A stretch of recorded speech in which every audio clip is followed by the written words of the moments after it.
बांझ। ढोंगी साधु बाबा ने नेहा के साथ क्या किया। हमेशा की तरह आज की सुबह भी सास की गाली और ताने से ही शुरू हुई थी। नेहा रोज रोज के झगड़े से तंग आ चुकी थी, लेकिन वह और कर भी क्या सकती थी। उसे तो सुनना ही था।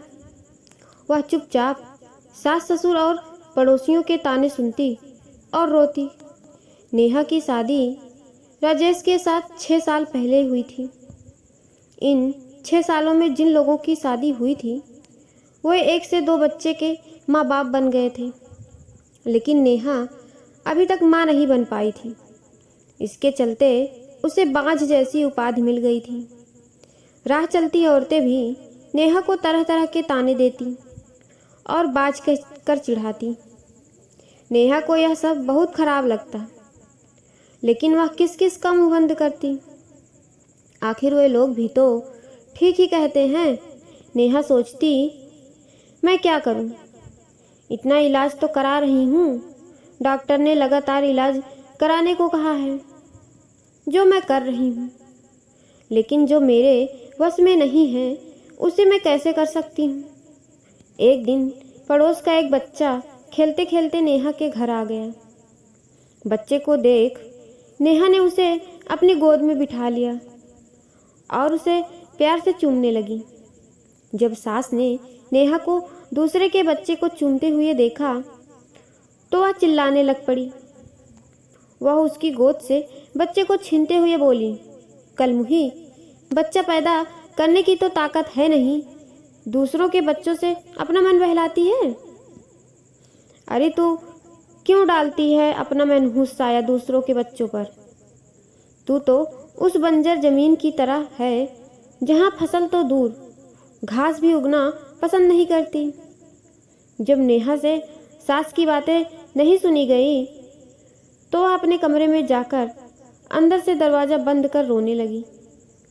रात को रमेश के आने पर नेहा ने रोते हुए सारी बात उन्हें बता दी और बोली, मैं बड़ी अभागिन हूँ, मैं किसी की इच्छा पूरी नहीं कर सकती।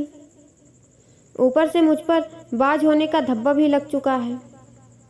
नेहा की बातें सुनकर रमेश ने कहा, तुम माँ की बातों का बुरा मत मानो, उन्हें ऐसा नहीं कहना चाहिए था।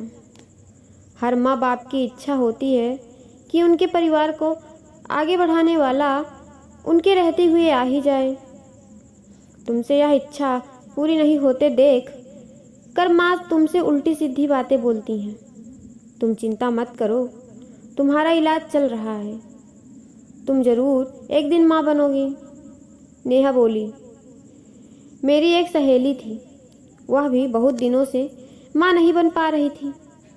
माँ बनने में देर होते देखकर जब उसने अपना इलाज कराया तो जांच में उसमें कोई कमी नहीं पाई गई। कमी उसके पति में थी। जब उसके पति ने इलाज कराया तभी वह माँ बन सकी। हो सकता है उसी की तरह आप में भी कोई कमी हो, इसलिए मैं चाहती हूँ कि आप भी एक बार अपना इलाज करा लेते तो ज़्यादा अच्छा होता। नेहा की बात सुनकर रमेश भड़क उठा। मुझ में भला क्या कमी हो सकती है? मैं तो बिल्कुल ठीक हूँ, मुझ में कोई कमी नहीं है। मेरी चिंता छोड़ो, तुम अपना अच्छी तरह इलाज करवाओ।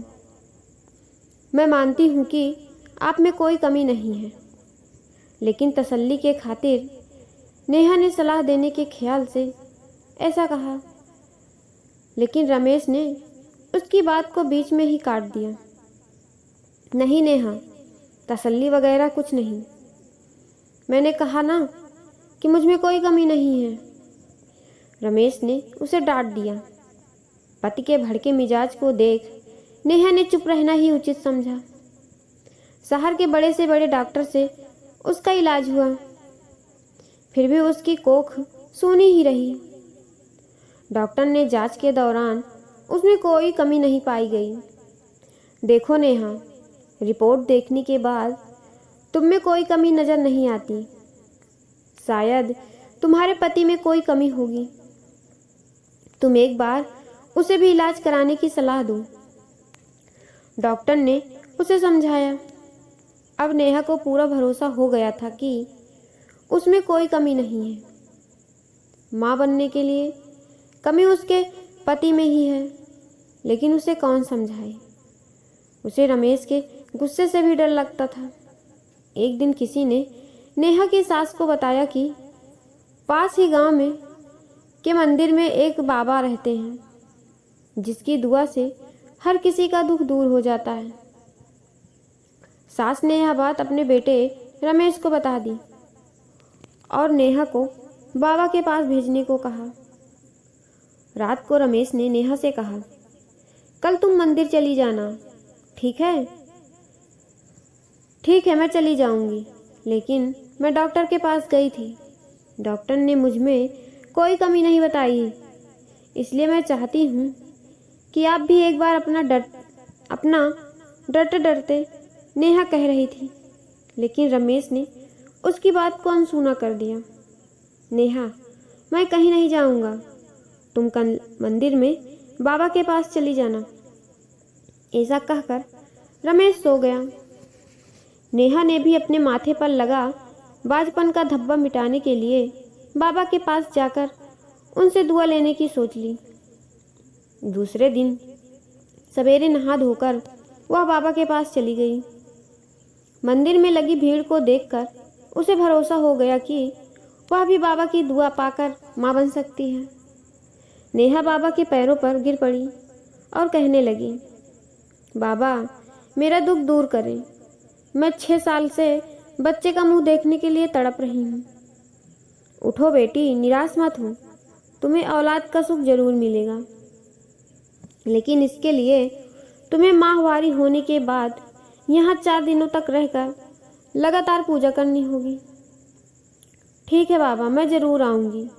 नेहा खुशी से घर आ गई। घर आकर उसने सारी बातें अपने पति को बताईं। मैं कहता था ना कि जो काम दवा नहीं कर सकती, कभी कभी दुआ से हो जाती है। बाबा की दुआ पाकर अब तुम जरूर माँ बनोगी, ऐसा मुझे भरोसा है। तुम ठीक समय पर बाबा के पास चली जाना, रमेश ने खुश होते हुए कहा। नेहा अब बेसब्री से माहवारी होने का इंतजार करने लगी। कुछ दिन बाद उसे माहवारी हो गई। माहवारी पूरी होने के बाद नेहा फिर बाबा के पास गई। उसे देखते ही बाबा ने कहा, बेटी, जैसा कि मैंने तुम्हें पहले ही कहा था कि यहीं रहकर 4 दिनों तक लगातार पूजा करनी पड़ेगी, तभी तुम माँ बन सकोगी। जी बाबा, मैं रहने के लिए तैयार हूँ, नेहा ने कहा। ठीक है, अभी तुम अंदर चली जाओ, रात से तुम्हारे लिए पूजा करनी शुरू करूँगा। अपनी चाल को कामयाब होते देख बाबा मन ही मन खुश होते हुए बोला। रात को बाबा ने नेहा से कहा, बेटी, इस पूजा के दौरान कोई भी देवता खुश होकर तुम्हें औलाद दे सकता है। इसके लिए तुम्हें सब कुछ चुपचाप सहन करना पड़ेगा, नहीं तो तुम कभी माँ नहीं बन पाओगी। जी बाबा, मैं सब कुछ करने को तैयार हूँ, बस मुझे औलाद हो जानी चाहिए। नेहा के इतना कहने के बाद बाबा उसे एक कोठरी में ले गए, जहाँ हवन कुंड बना हुआ था। उसमें आग जल रही थी। बाबा ने उसे वहीं पर बिठा दिया और वह भी बैठकर जाप करने लगा। कुछ देर तक जाप करने के बाद बाबा ने कहा, नेहा, देवता मुझ में समा चुके हैं। वह तुम्हें औलाद का सुख देना चाहते हैं, इसलिए तुम चुपचाप अपने बदन के सारे कपड़े उतार दो और औलाद पाने के लिए मेरे पास आ जाओ। वह तुम्हें दुआ देना चाहते हैं। नेहा ने यह सोचकर कि बाबा में देवता समा चुके हैं और देवता जो भी करते हैं गलत नहीं करते, इसलिए उसने अपने बदन के सारे कपड़े उतार दिए। बाबा उसके अंगों से खेलने लगा और उसे दुआ देने के नाम पर उसकी इज्जत पर डाका डाल दिया।